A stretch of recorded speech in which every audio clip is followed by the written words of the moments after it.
So good morning, everyone. My name is Nihan Akyelken from Oxford University. So together with my colleague Karen, we are responsible for the mobility sector research of the SPRI project. And today, I will start by providing you with a broad overview of the mobility, the role of mobility sector in the project and our methodological framework. And then Karen will continue by presenting the highlights of our existing results.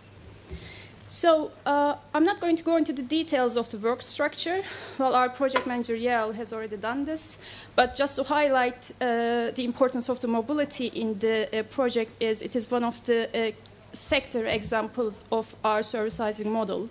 So what we have done so far is that we have adjusted the generic conceptual and methodological frameworks into the mobility needs.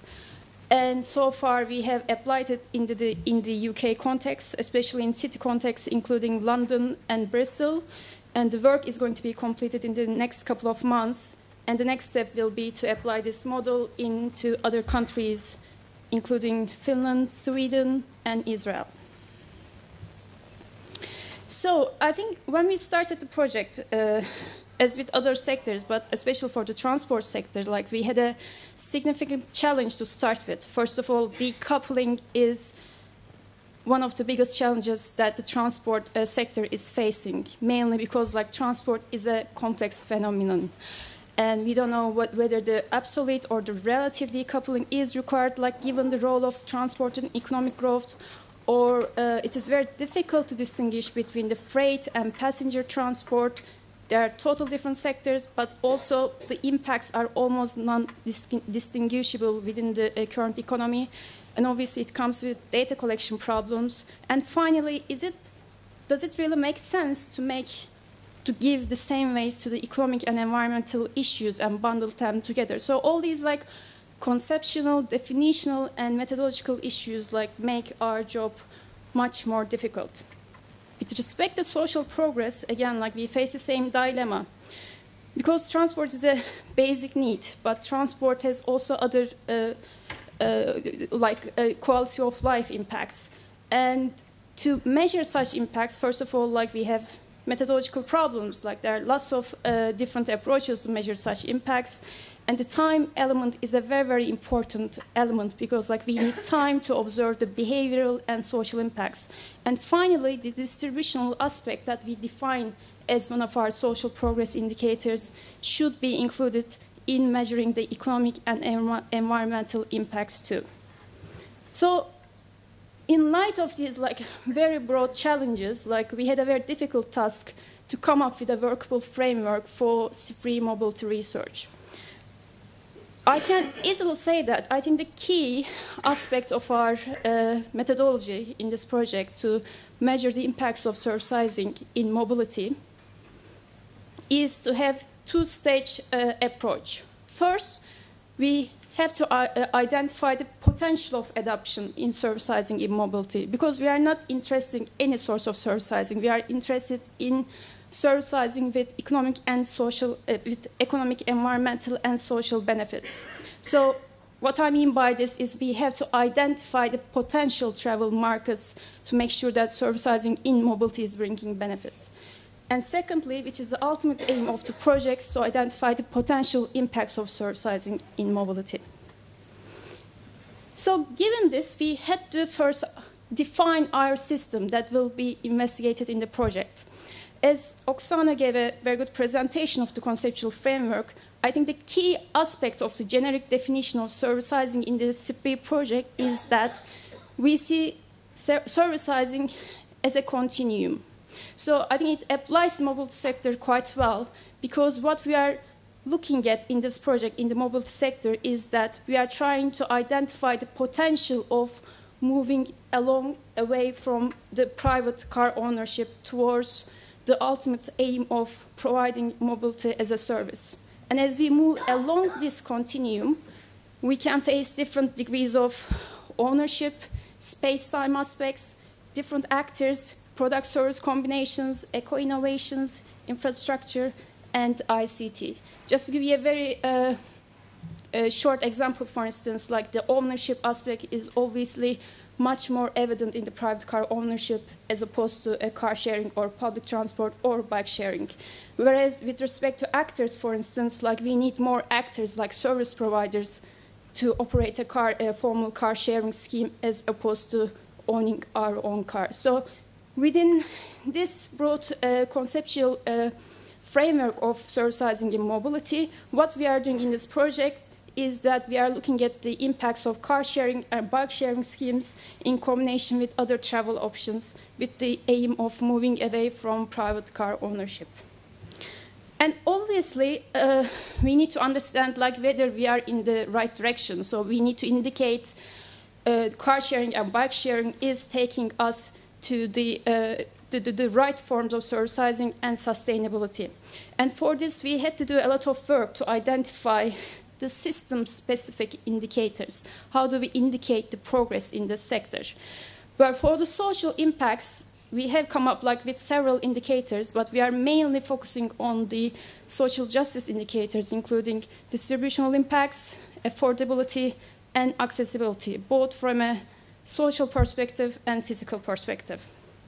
For decoupling, it was even more difficult because our conventional measures of decoupling, unfortunately, is not applicable to this sort of innovative idea. And we are looking at a very small segment of the whole economy. So we decided that we are going to identify our decoupling indicator as the emissions and energy use per unit of revenue from the car club sectors, which is going to be indicated the car distance travel if the bike sharing is the focus. Before we go on to the results, this is going to be presented by my colleague Karen. It's important, I think I need to distinguish between its different definitions because we have done this research first in the UK context, and Karen is going to present results from the UK context, but car club refers to formal car sharing schemes in the North American glossary. So we have some definitional issues here, but you can refer to car clubs as car sharing schemes as traditional known. So I'll leave the floor with Karen. Thank you.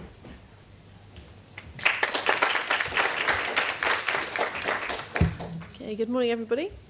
So as Nihan mentioned, our two key areas of focus are what is the potential for adoption of car sharing and bike sharing, and what are the potential impacts to do that. So we developed a methodology.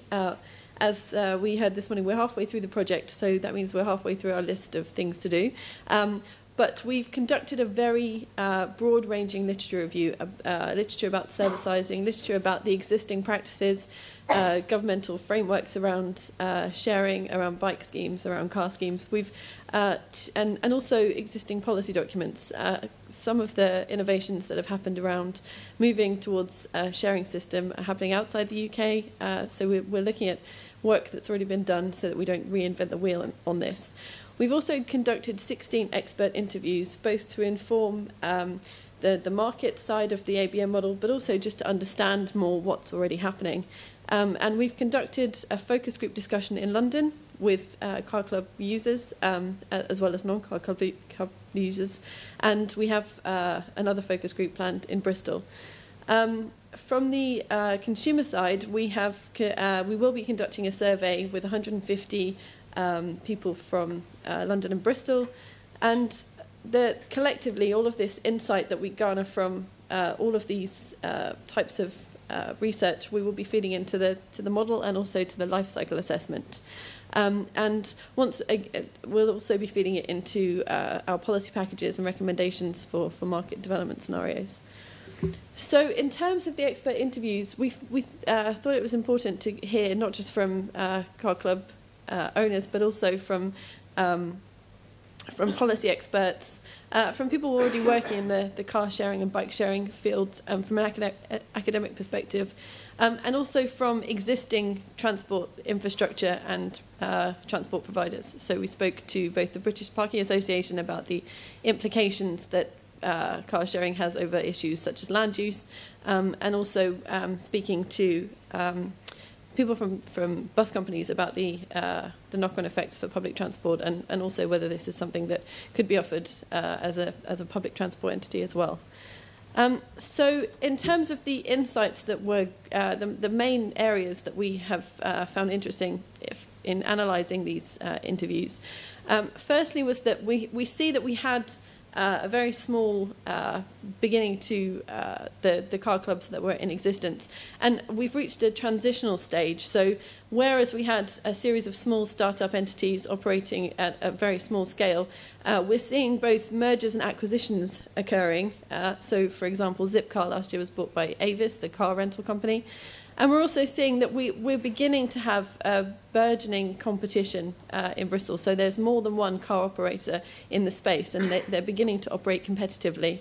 And we're also seeing that perhaps it's a natural extension for businesses not operating in the sharing space to move towards that. So BMW, for example, is beginning to see itself more as a mobility solutions provider than just a car manufacturer. So whilst it's unclear what the impacts and the how far this transition will take us, we can see that there is a number of elements of shift occurring.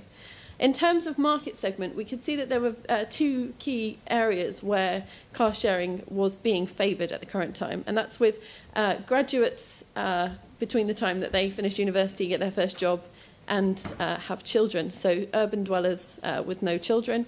And we also see that once the kids have grown up and left home, and before the couples or residents retire, that there's another opportunity for market penetration there. But we also see that private individual sharing is perhaps not the primary means through which car sharing could be optimised. There is significant potential for business-based schemes for local universities and also local authorities to offer car sharing instead of having its own fleet. And that was seen as a potentially very interesting business model. Car club users are, on the whole, seem to be rational transport users, and so we can think about perhaps some of the behaviour in that sense. So, and it was quite interesting for us that TfL saw that there was potential to ramp up really those households with no children as a potential for further growth. In terms of the role of government, I think for me personally what was very interesting was that we're at a stage in which the role that government involvement plays is still quite unclear, both from a government perspective but also from the car companies themselves. And I would say that in London specifically, whilst TfL is a relatively powerful entity, has a lot of jurisdiction. When it comes to the transport sector, it actually only has 5% ownership over the roads, and the boroughs themselves are very distinct with lots of different jurisdictional ways of doing things, practices, and also authority over areas. So we have a very fragmented landscape through which it's difficult to understand the ways in which car clubs could actually be implemented across the entire city in the same way.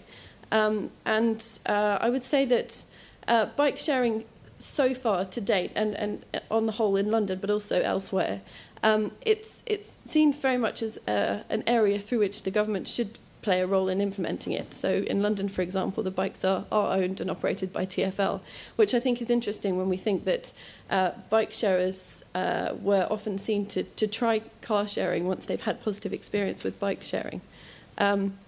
So moving on then to the focus groups, as I've already mentioned, we haven't conducted the focus group in Bristol yet, but the outcome from the group in London, we spoke to four males and 4 females in North London. They were largely representative of the 3 groups that were identified as the markets. So we spoke to both young singles, 2 professional white-collar workers with young families, and also to empty nesters. And what we did with this group of people, we ran through our draft questionnaire with them to see if it was a usable format to move on to the survey with.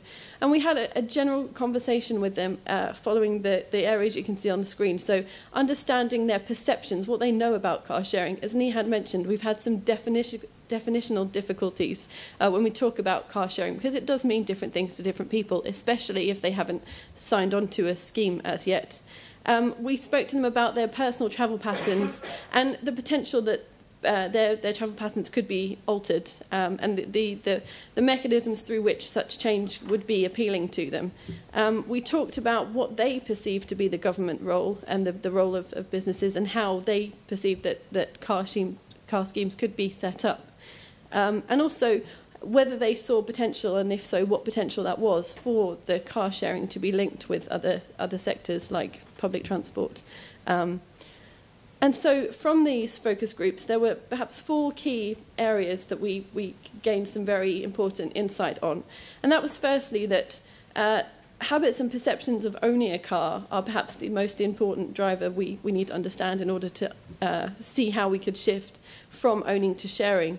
The cost of the service, the convenience being both the distance to the nearest vehicle and the availability of parking, but also the convenience of signing on to the system in the first place. And also the type of vehicle, where we obviously talked to a diverse audience in the focus group, but the type of vehicle that was offered, if perhaps it was nicer or less nice than the car they would have owned otherwise, then that's a significant trigger.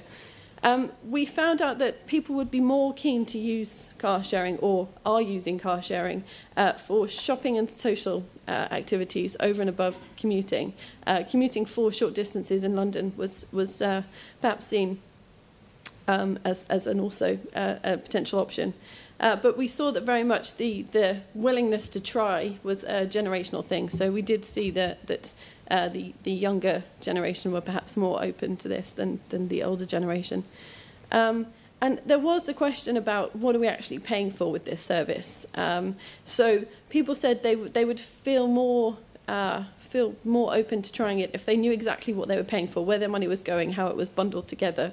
And what was interesting for me is that the mobility needs were different between people living in the outer suburbs of London and people living in the city. So people living within the city, accessibility wasn't such an important option for them, I suppose, because of the availability of existing public transport infrastructure, whereas parking and convenience was seen as a key driver in the inner city because availability of parking is somewhat of a premium in London.